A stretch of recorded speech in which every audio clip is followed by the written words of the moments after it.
السلام عليكم. ازيكم حبايبي؟ عاملين ايه؟ يا رب تكونوا بخير وافضل حال. نسمي بالله، بسم الله الرحمن الرحيم، ونصلي على الرسول. اللهم صل وسلم وبارك على سيدنا محمد وعلى اهله وصحبه اجمعين. النهارده هنعمل الكحك. انا بالظبط بقالي 8 سنين بعمله والله العظيم، وكل مره بيطلع احسن من التاني. هقول لكم كل حاجه انا استخدمتها وحطيتها وعملتها، وكل التكات اللي انا كنت بزودها كل سنه عليها هقول لكم، ومش هبخل عليكم فيها خالص. وعشان ابسط لكم الامور هقول لكم ايه اللي احنا محتاجينه وايه اللي نجهزه. كحك يبقى دقيق، سمنه. بصوا حبايبي، انا هقول لكم مقادير الكيلو الدقيق. تمام؟ هقول لكم كيلو الدقيق انا هعمل ايه. انا هعمل اكتر من 2 كيلو ان شاء الله. تمام؟ لاني انا بحب ابعت لحماتي ولاخواتي ولجيراني ويا رب تبقى عاده دايما موجوده وربنا يصلح حالنا جميعا يا رب ويكرمنا. انا بستخدم الدقيق المغلف. انا بحب الدقيق المغلف جدا. هو ما شاء الله حلو لجميع الأغراض. لو مكتوب للكحك والبسكويت حلو، جميع الأغراض حلو. ده للمخبوزات، يعني أي حاجة هستخدمها فيه هيبقى حلو بإذن واحد أحد. الكوثر أنا استخدمته السنة اللي فاتت، عجبني، جبته السنة دي. أهم حاجة في الدقيق يكون للمخبوزات أو لجميع الأغراض مدة الصلاحية تكون مظبوطة. لازم تبصوا عليها كويس قوي.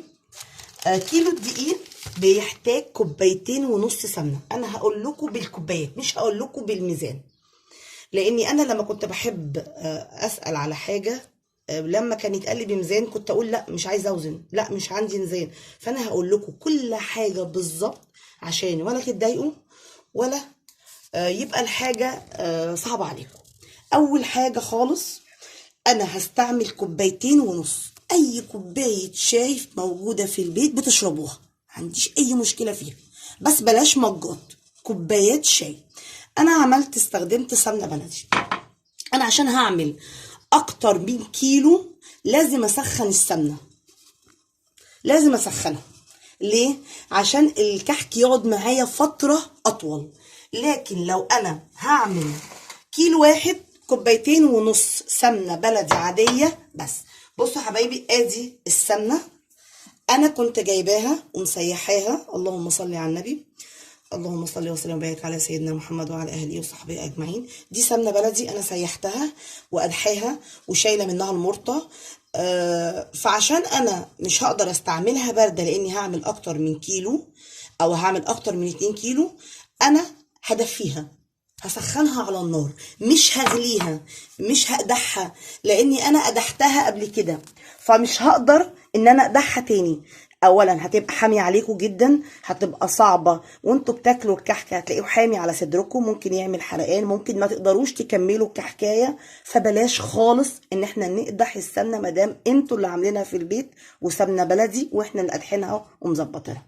وخصوصا لو هتعملوا كيلو او 2 هتبقى السمنة زي ما هي كده خارجة من الغرفة اهي. دي انا ما كنتش حطاها في التلاجة عشان عارفة ان انا هسيحها. يبقى هنعمل الكيلو عليه 2.5 كوباية سمنة. تمام؟ انا هديها تسخينة لحد ما تسخن معايا، وبعد كده هبدأ اشتغل فيها. مني اديتها تسخينة عشان يديني اعدان للكحك فترة طويلة، لان ممكن يقعد معايا كام شهر، اني هعمل بكمية. طيب ايه تاني انا محتاجاه؟ انا بصراحة محتاجة سكر بودرة، محتاجة ريحة الكحك، محتاجة سمسم، محتاجة خميرة، محتاجة بيكنج باودر. انا بحب استعمل الكيك شيت بصراحة. طب انا هحشي الكحك بايه؟ هحشيه بالملبن والعجوة. السنة اللي فاتت كنت عاملاه سادة ومنبل، بس انا بصراحة قررت السنة دي ان انا ازود عليه العجوة. طب انا عندي مكسرات بصراحة، يعني الحمد لله انا حاولت اشيلها من بق الاسد لاني انا كنت جايبة السنة دي مكسرات. انا ما شاء الله كنت جايبه السنه دي مكسرات فشيلتها من بق الاسد الحمد لله. يعني انا هكسرها كده، مش هضربها في كبه، هكسرها حتت صغيره وهخلطها على الملبن. بصوا يا حبايبي، توكلنا على الله بقى. يلا ادي الدقيق انا حطيته. ايه اللي هحطه على الدقيق؟ انا هبسط لكم الامور خالص. اول حاجه خالص انا هعمل فراغ في النص كده عشان احط فيه كل حاجه. انا هعمل مقدار كيلو دقيق، تمام؟ الكيلو الدقيق انا بحط له قد ايه؟ سمسم، معلقتين سمسم كبار. حابه تزودي لانك بتحبي السمسم حطي 3. انا قايله لكم ان انا بعمل كميه اكتر، فانتوا تاخدوا اللي انا بقوله من بقي. انا كده حطيت على الكيلو معلقتين سمسم كبار او 3 زي ما انتوا عايزين. هحط كمان البيكنج باودر معلقه صغيره على الكيلو، ماشي؟ ما تكون معلقه ممسوحه. يبقى انا حطيت السمسم والبيكنج باودر. ريحه الكحك انا هستعمل لها كوبايه واحده نص لبن على نص ميه للكيلو. ده اللي انا هحتاجه. هحط له قد ايه ريحه كحك؟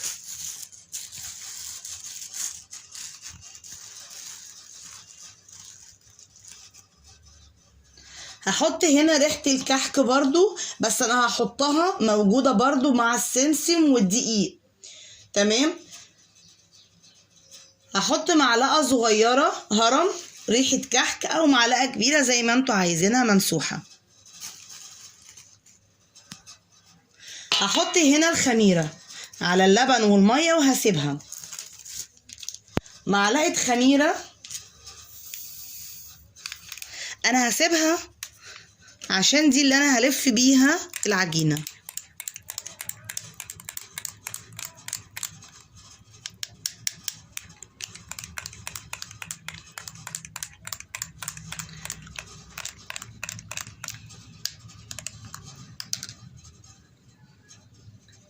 هسيبها على جنب.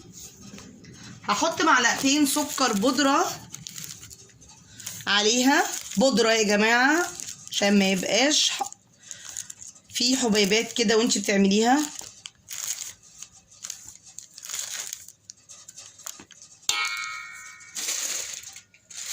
ما ننساش رشة الملح طبعا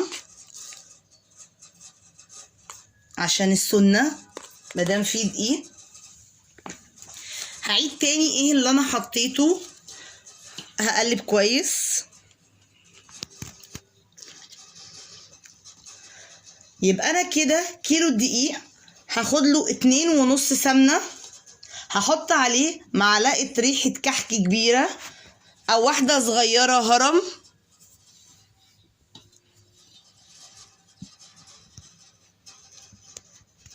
و3 معالق او معلقتين سمسم. حابه تحطي لبن نيدو حطي، بس انا عشان انا هلفه بلبن عادي وميه ما حبيتش بصراحه. في ناس بتحط نشا، لا طبعا انا مش هحط نشا لان انا الدقيق انا استعملته قبل كده وعارفاه ده مش دقيق سايب. هخلط الدقيق كويس قوي وهنزل بيه بالسمنه. بسم الله الرحمن الرحيم، بسم الله الرحمن الرحيم. انا سخنت السمنه ما قدحتهاش لاني انا كنت مسيحاها زي ما قلت لكم. هقلب شويه بسم الله الرحمن الرحيم لحد بس ما تهدى السمنه، وبعد كده هنبدا نبسها مع بعض قد حوالي ربع ساعه او 10 دقايق. كحكك ينجح بايه؟ انك تقعدي تبسي فيه. ده نجاح الكحك.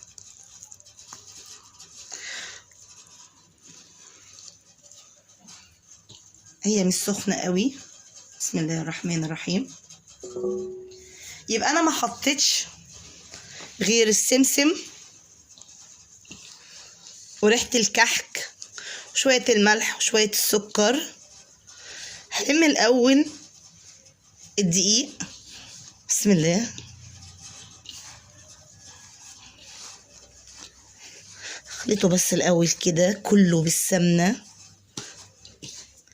والله طول ما انتي بتبسي صح وبتبسي كتير كحكايه هتطلع معاكي جميله جدا وحلوه وناعمه قوي. البس كده اهو، بتجيبي تفضلي تبسي كده اهو. بصي الكحكايه اهو كده. اللي بيحط نشا واللي بيحط لبن بودره ليه ما انا كده كده هعجنها بلبن ولبن نظيف.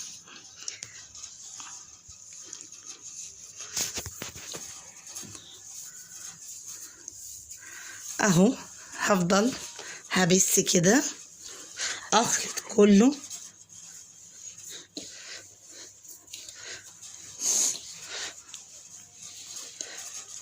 يبقى كيلو دقيق، كوبايتين ونص سمنه، 3 معالق سمسم او معلقتين زي ما انت حابه. السمسم ده اختياري، مش عايزه تحطي ما تحطيش خالص، اللي يريحك.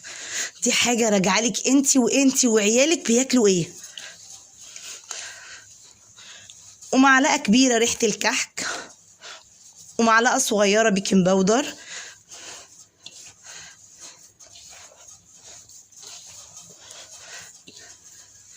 انا كل ده بحاول ان انا اقلب كله السمنه بالدقيق. ليه انا بستعمل الستانلس؟ لاني انا سخنت السمنه، مش هينفع انزلها على بلاستيك. حابين انتوا تعملوا وتنزلوها على بلاستيك، هتعملوا السمنه ما تتقدحش ولا تتسخن. هبس، واول ما تخلص نرجع نشوف هنشكلها ازاي وهنشتغلها ازاي. حلوه.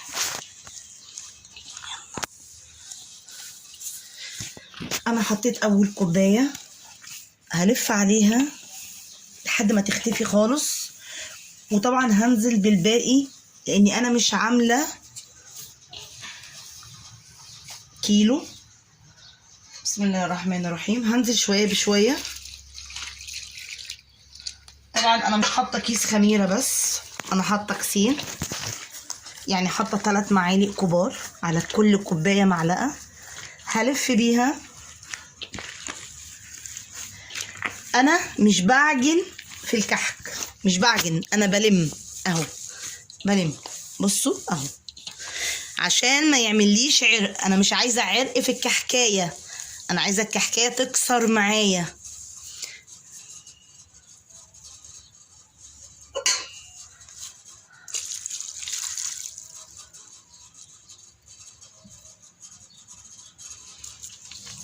هلم.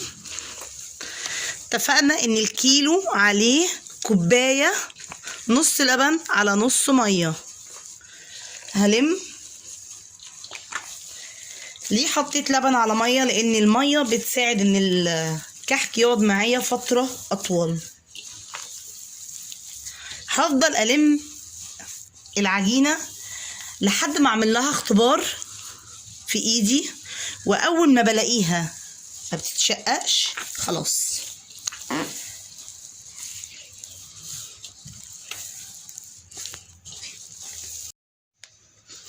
طب انا دلوقتي لميتها اهو بالميه. انا دلوقتي عايزه اعمل اختبار ليها. هجيب شويه كده صغيرين وهلفهم، اعملهم كوره واتك عليها. بصوا هي يعني ايه تشقيقه بسيطه، فانا هزود لها بسيط كده بس من الميه على اللبن، وهلمها بيهم.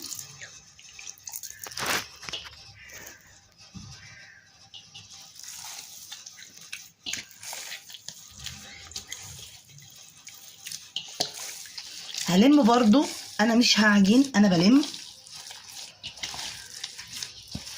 عشان نعمل اختبار ليها برضو زي ما قلت لكم.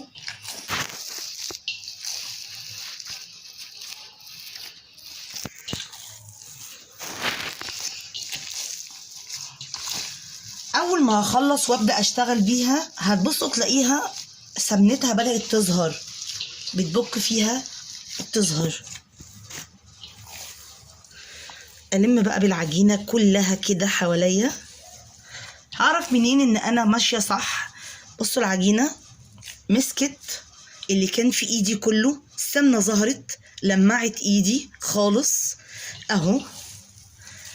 الدقيق بيختلف من دقيق لدقيق، يعني لو الكوبايه خلصت منكم نص ميه على نص لبن ولقيتوا ان الدقيق محتاج، حطوا لها شويه ميه تاني مفيش مشكله، او ميه على لبن برضو مفيش اي مشكله، لان الدقيق بيختلف عن التاني كل نوع. بصوا يعني انا الدقيق ده احتاج مني ميه، حطيت لها شويه ميه على لبن تاني. بصوا انا اهو لميت العجينه، بصوا ما شاء الله اهي تقفل معايا. بصوا السمسم ظهر فيها ازاي اهي ما شاء الله. تشكيل العجينه بقى انا هسيبها تريح ربع ساعه بس مش اكتر من كده. طب انا عايزه اجرب تاني. بسم الله الرحمن الرحيم اهي كوره تك عليها، لا ما شققتش خالص اهي. بصوا مفيش، مهما اتك عليها ما شققتش من الجناب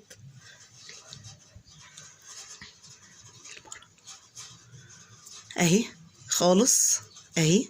هرجع لمها تاني اهي اهي وارجع اغرس فيها كده بصباعي. بصوا ما شققتش خالص ازاي اهي. بصوا السمنه ظهرت في ايدي، مع ان في ناس بتحط 3 كوبايات الا ربع، انا حاطه 2.5 كوبايات، والسنه اللي فاتت كنت حاطه 2 كوبايات والله، وكان طعمها جميل جدا. انا هسيبها ترتاح زي ما شايفين نضيفه اهي ما شاء الله. اللهم صل عليك يا نبي وانا حبيبك، اللهم صل وسلم وبارك على سيدنا محمد وعلى اله وصحبه اجمعين. اهي هسيبها ترتاح، وبعد كده هاجي اشكلها وهقول لكم هنشتغل فيها ازاي، على ما اجهز العجوه بتاعتي بالمكسرات والملبن بالمكسرات ونقول هنعملها ازاي. انا بدات اشكل في العجينه اهو. اول حاجه عملتها شويه فانيليا بالمكسرات بالملبن، هقلبهم كويس قوي. وهنا كمان في العجوه شويه فانيليا وهقلبها كويس قوي. دول الاشكال اللي انا جايباهم اهم. البصمات دي عجبتني بصراحه السنه دي جبتهم، لكن انا كنت بشتغل بدي وبدي. انا كنت بشتغل بدول كده اهوت بدي، جبت دول. بصوا ما شاء الله انا شكلت دول اهم بالبصامه الشكل وبصامه شكل، وده بالمنقاش. انا بحب بصراحه اعمل بيهم. بسم الله الرحمن الرحيم اهي.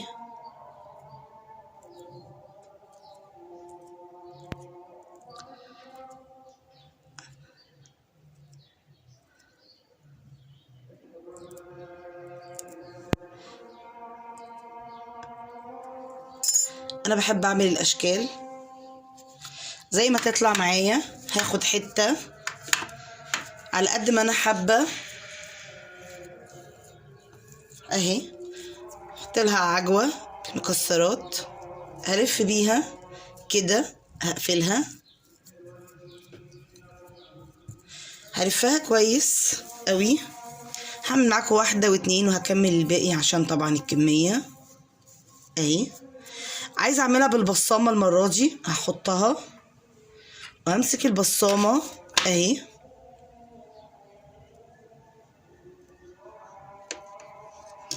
بصوا ما شاء الله اهي البصامه اهي. هعمل واحده تاني معاكم. في ناس بتبقى مجهزه الملبن والعجوه، بس انا مش بحب كده. انا بحب اشوف انا هحط قد ايه، لان انا بصراحه حابه ازودها السنه دي. هلفها قدامكم اهي.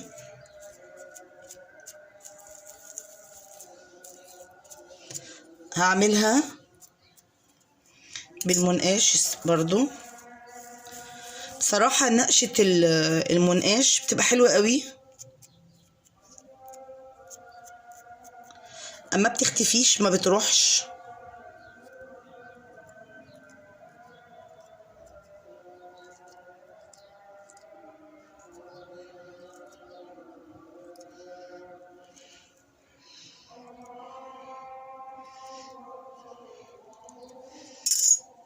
اهي. اي نقشة حابين تعملوها. هعملها سادة.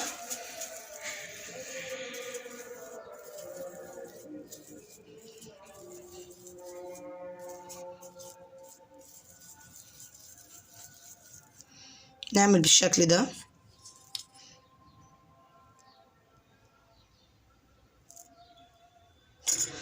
مش بيعجبني زي المنقاش بصراحة. هكمل الكمية كلها ونرجع نشوفها واحنا بندخلها الفرن وتسوية. بصوا حبايبي احنا خلصنا الحمد لله. خلاص انا بدأت دخلت وطلعت صاجون. ادي السجان اهي بسم الله ما شاء الله قدامكم. انا خلاص خلصتها اهي. كل نقشة تختلف عن التانية. دي اللي بالبصمات اهي. طبعا انا اول مرة اجرب البصمات ديت الجديدة. المنقاش انا طول عمري بعمله اهو بيبقى احسن اهو. دي البصمات. انا دخلته الفرن اهو. انا الصاج عندي الفرن بسم الله ما شاء الله بياخد حوالي 4 اهو. تمام اهو. انا الفرن اسمه سمج حاجه زي كده سمج. ده ما شاء الله بياخد 4 أو 5 سجون. ادي الكحكايه اهي بسم الله ما شاء الله اهي قدامكم. انا بحب التحمير ده ما يتحرقش من تحت. اللون الذهبي الحلو اهو. دي اللي بالبصامه اللي انا مشترياها حلوه بصراحه مش وحشه. ده المنقاش اهو حلو برضو مش وحش. كده كده هيتدارى بالسكر. بس انا بحب الكحكايه صغيره. بحبها ما شاء الله تحميرها حلو كده. حجمها ما يبقاش مبطط. يبقى واخد ما شاء الله كده حجمه منفوخ زي ما بيقولوا كده. تبقى حلوه ما شاء الله. انا بحب بصراحه الكحك بيبقى كده بيعجبني لما بيكون صغير وبيكون مرسوم اهو اهو قدامكم. بصوا ارضيته. هو تحمير الفرن ده بسم الله ما شاء الله حلو قوي اهو. ده كان الكحك بتاعنا. اذا كان بالبصامه او بالمناقيش اللي انا جبتها اهي ما شاء الله حلو برضو قوي المناقيش اهي. بصوا الحجم انا عاملاه صغير زي ما انتم شايفينه كده اهو ما شاء الله. وادي حجمه لما طلع ما شاء الله حلو قوي. ده كان كحكنا وكان طريقتنا السنه دي. اول مره تشوفوها لي السنه دي لاني انا بقالي سنين بعملها بس السنه دي اول مره تبقوا معايا فيه. ده اللي انا عملته اهو قدامكم. عملت بالعجوه من الملبل وادي اللي استوى. تحميره جميل ما شاء الله حلو قوي.